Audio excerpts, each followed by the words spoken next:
Bonjour à toutes et à tous. Cette vidéo a été réalisée dans le cadre d'un mémoire de fin d'études en ostéopathie intitulé Capsulite rétractile et ostéopathie, de l'état de l'art à la création d'un guide pratique pour les praticiens. Elle a pour objectif de fournir une information claire et concise sur la capsulite rétractile, ses origines, ses mécanismes, ses symptômes, son diagnostic, ses traitements et l'approche ostéopathique qui peut y être associée. Ce format condensé a été pensé pour être rapide à visionner et synthétique. Pour celles et ceux qui souhaitent approfondir le sujet, vous trouverez en description le lien vers le mémoire complet ainsi qu'une autre vidéo, plus longue et détaillée.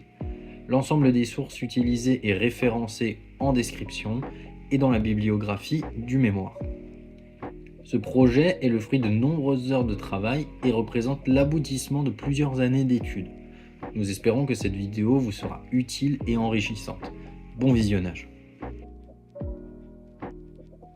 La capsulite rétractile, également connue sous le nom d'épaule gelée, présente un impact significatif sur la qualité de vie des patients et sa nature potentiellement invalidante. Cette étude parle même de fardeau sociétal.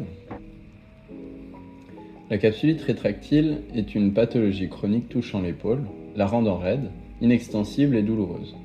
Son étiologie est inconnue, on sait seulement qu'elle peut être primaire ou secondaire à un trauma, comme par exemple avec une chute ou une chirurgie.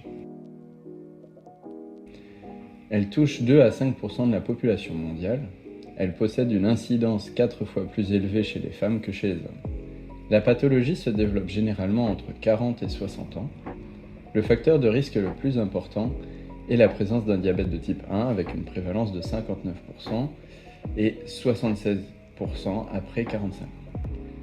La présence d'autres pathologies comme des pathologies cardiaques, thyroïdiennes, maladies de Dupuytren, tendinopathie calcifiante ou encore radiculalgie d'origine cervicale peuvent favoriser l'apparition d'une capsulite rétractile secondaire.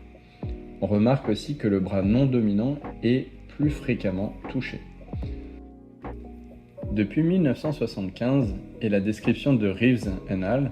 De la capsulite rétractile, cette pathologie est décrite en 3 phases. La première phase de congélation est douloureuse, c'est une phase inflammatoire qui peut durer entre 10 à 36 semaines. Elle est caractérisée par une épaule douloureuse mais encore mobile. La douleur est inflammatoire et surtout insomniante. La seconde phase est la phase adhésive. Elle se produit entre 4 et 12 mois et est caractérisée par un enraidissement de l'articulation. L'épaule n'est pas forcément douloureuse mais s'enraidit et en général se retrouve dite en écharpe, c'est-à-dire coude fléchi au corps avec une rotation interne de l'épaule. La troisième phase et dernière est la phase de résolution. Elle dure entre 12 à 42 mois et se traduit par un regain progressif des amplitudes de mouvement de l'épaule avec une diminution des douleurs. Seulement de plus en plus d'articles critiquent ce modèle. Les critiques portent sur la dernière phase, la temporalité où on observe des patients ayant toujours des limitations 7 ans après les premiers symptômes.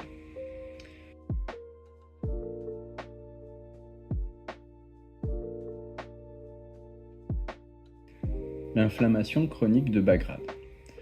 Dans cette étude de 2017, il a été observé une concentration plus élevée d'alarmine dans les épaules souffrant de la capsulite rétractile par rapport à celles affectées par une instabilité de l'épaule. Les alarmines, molécules endogènes libérées suite à une infection ou une lésion tissulaire, signalent des dommages cellulaires. L'analyse des échantillons par immunohistochimie a permis d'identifier des alarmines telles que la protéine HMGB1, l'interleukine 33 et les protéines S100A8 et S100A9. Les résultats suggèrent un rôle crucial des alarmines dans la médiation de l'inflammation associée à cette pathologie. La théorie évolutive. La théorie évolutive suggère que l'homme utilise aujourd'hui beaucoup moins ses membres supérieurs qu'autrefois. L'épaule, qui était adaptée à la projection d'objets légers comme la lance, n'est plus sollicitée de la même manière, ce qui conduit à une atrophie des structures ligamentaires. Ce manque d'utilisation peut entraîner une réorganisation neuroanatomique, source de douleur ou de syndrome de négligence. La peur de la douleur et la fragilité des tissus peu sollicités peuvent induire une réponse musculaire défensive, limitant davantage la mobilité de l'épaule. Cette restriction peut entraîner une hypoxie chronique, déclenchant un processus inflammatoire impliquant divers facteurs de transcription et de croissance, favorisant l'inflammation et la dégradation des tissus. Prolifération du tissu neuronal et angiogénèse. Une étude de 2012 examine la prolifération du tissu neurogène dans l'épaule gelée idiopathique, montrant une expression accrue des protéines neuronales par rapport à une rupture de la coiffe des rotateurs. Les chercheurs ont observé une augmentation de substances comme la substance P et le facteur de croissance nerveuse, NGF, liés à la douleur chronique et à l'inflammation. Cette surexpression pourrait expliquer l'hypersensibilité et la raideur de l'épaule. Le processus neuro-inflammatoire suggère que la capsulite rétractile inclut une composante neurogène associée à une néo-angiogénèse. Le diagnostic est essentiellement clinique. Selon Alan Apley, conférencier et professeur en orthopédie, il faut observer, palper, bouger. Observer.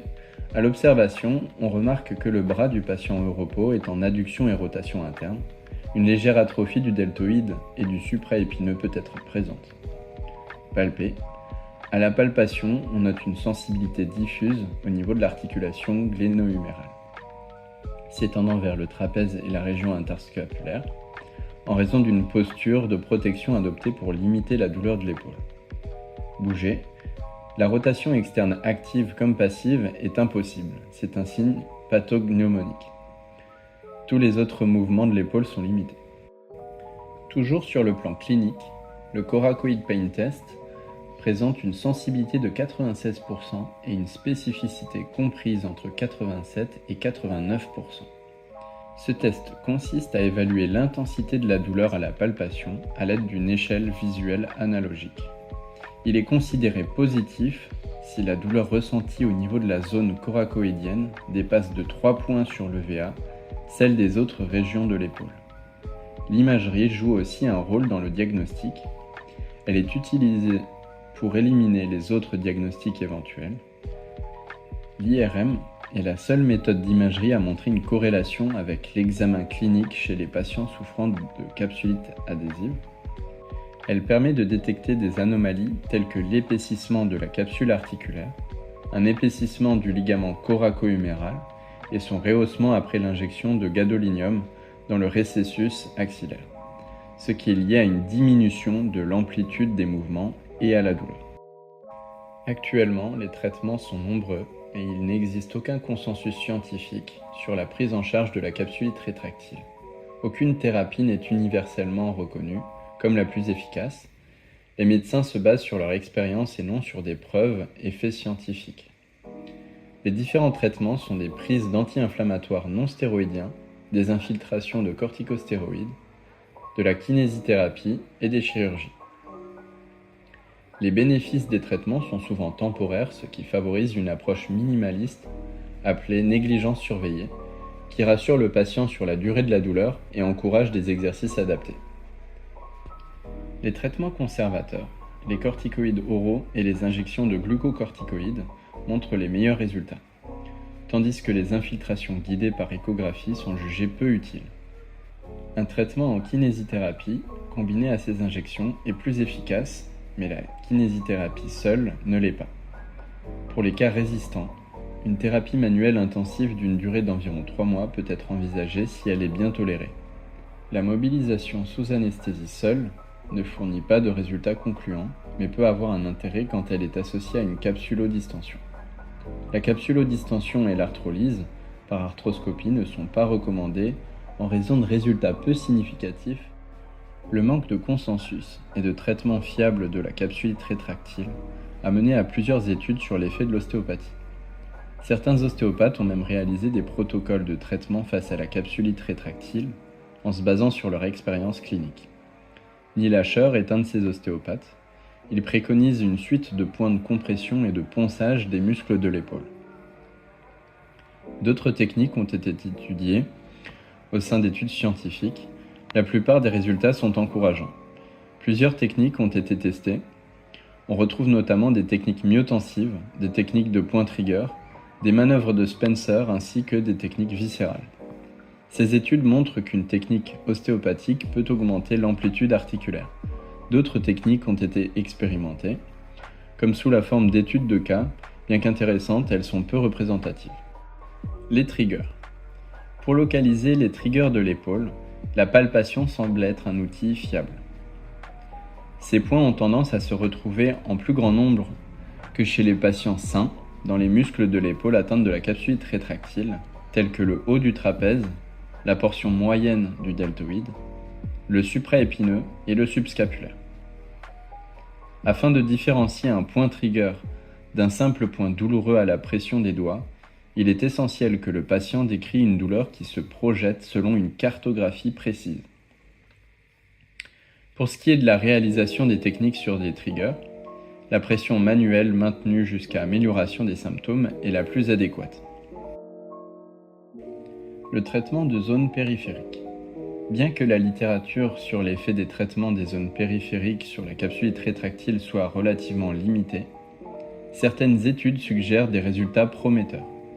En effet, bien que peu de sources se soient concentrées spécifiquement sur cette approche, certains articles ont mis en évidence des effets bénéfiques des manipulations viscérales, notamment au niveau du foie. Ces manipulations viscérales semblent influencer positivement la symptomatologie, probablement en raison des liens neuromusculo-squelettiques entre les organes internes et les structures musculo-squelettiques de l'épaule. Deuxième phase de traitement, désensibilisation et réintroduction de la mobilité, avec des techniques actives. Après une première phase de désensibilisation, il est crucial de poursuivre le traitement en travaillant à la fois la désensibilisation restante et la réintroduction progressive de la mobilité de l'épaule. À ce stade, il est recommandé d'intégrer, lorsque le patient le tolère, des techniques actives qui encouragent une participation dynamique du patient tout en respectant son seuil de douleur. Une des approches clés pour cette phase consiste à utiliser des techniques myotensives. Ces techniques sollicitent des contractions musculaires volontaires suivies de relâchements, permettant de mobiliser doucement les structures tout en limitant l'inconfort. Nous proposons d'établir un parallèle avec les traitements conventionnels de la kinésiophobie, qui reposent généralement sur un travail actif comme la rééducation fonctionnelle progressive. En effet, dans la prise en charge de la kinésiophobie, les approches classiques telles que la thérapie par exposition graduelle au mouvement se concentrent sur l'implication active du patient pour reconstruire sa confiance envers son corps et réduire la peur liée à la douleur et au mouvement. Cet aspect actif des traitements conventionnels trouve un écho dans l'application des techniques myotensives, où le patient participe activement à la contraction musculaire, ce qui non seulement travaille les structures musculo-articulaires, mais pourrait également favoriser une réappropriation de son mouvement. En impliquant le patient dans des gestes contrôlés, ces techniques contribuent à réduire l'appréhension du mouvement, tout en favorisant un gain de mobilité. Ce rapprochement entre les approches actives dans le traitement de la kinésiophobie et les techniques myotensives souligne l'intérêt d'intégrer des techniques actives dans la prise en charge de la capsulite rétractile, où la peur du mouvement peut être un frein majeur à la réhabilitation complète. Une autre technique particulièrement efficace dans cette phase est l'utilisation des manœuvres de Spencer. Cette série de mouvements articulaires est conçue pour travailler la mobilité globale de l'épaule, en passant par plusieurs étapes spécifiques, chacune permettant de solliciter les muscles et les articulations de manière progressive. Chaque mouvement peut être réalisé de manière passive ou active en fonction de la tolérance du patient, ce qui en fait une technique adaptable et respectueuse des limitations individuelles. Les manœuvres de Spencer permettent ainsi de restaurer la mobilité en douceur tout en continuant à désensibiliser les structures entourant l'épaule. Ces techniques actives jouent un rôle clé dans la réhabilitation de la mobilité fonctionnelle et la réduction des tensions musculaires. Elles aident le patient à redevenir acteur de son traitement, tout en offrant un contrôle progressif sur la douleur et les limitations. Il est important de noter que ce travail peut nécessiter plusieurs séances selon la tolérance et les progrès du patient et qu'il doit être ajusté en fonction de ses capacités physiques et de sa réponse au traitement. La prise en charge de la capsulite rétractile nécessite une approche pluridisciplinaire impliquant les ostéopathes, les kinésithérapeutes, les médecins et parfois les chirurgiens.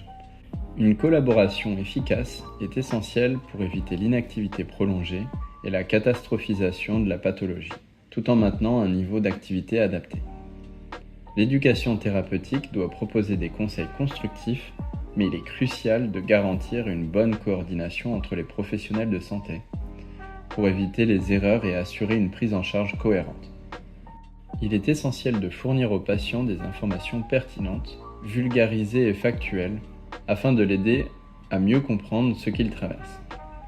Le praticien doit éviter de transmettre des croyances ou des convictions personnelles, ce qui nécessite une autocritique régulière. Il est utile d'analyser, éventuellement avec d'autres thérapeutes, les biais cognitifs liés à son expérience, afin de préserver une approche neutre et adaptée aux patients.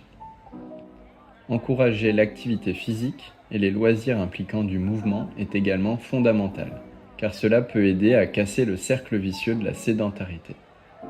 Cette démarche doit s'appuyer sur les intérêts et préférences du patient, ce qui permet de le placer au centre de la réflexion et de choisir des activités motivantes. Par ailleurs, il est important de questionner le patient sur ses attentes en matière de soins, afin de mieux identifier ses besoins et de pouvoir y répondre de manière appropriée. Il peut être alors envisagé de mettre en place un entretien motivationnel. Enfin, diversifier les supports d'information est essentiel, car l'oral seul se révèle souvent insuffisant pour favoriser la mémorisation. Voilà, nous espérons que la vidéo vous a plu. Si vous avez envie d'approfondir le sujet, n'hésitez pas à aller voir les autres contenus disponibles en description, comme l'écrit du mémoire, la bibliographie ou la seconde vidéo disponible approfondissant le sujet. Un grand merci d'avoir visionné cette vidéo.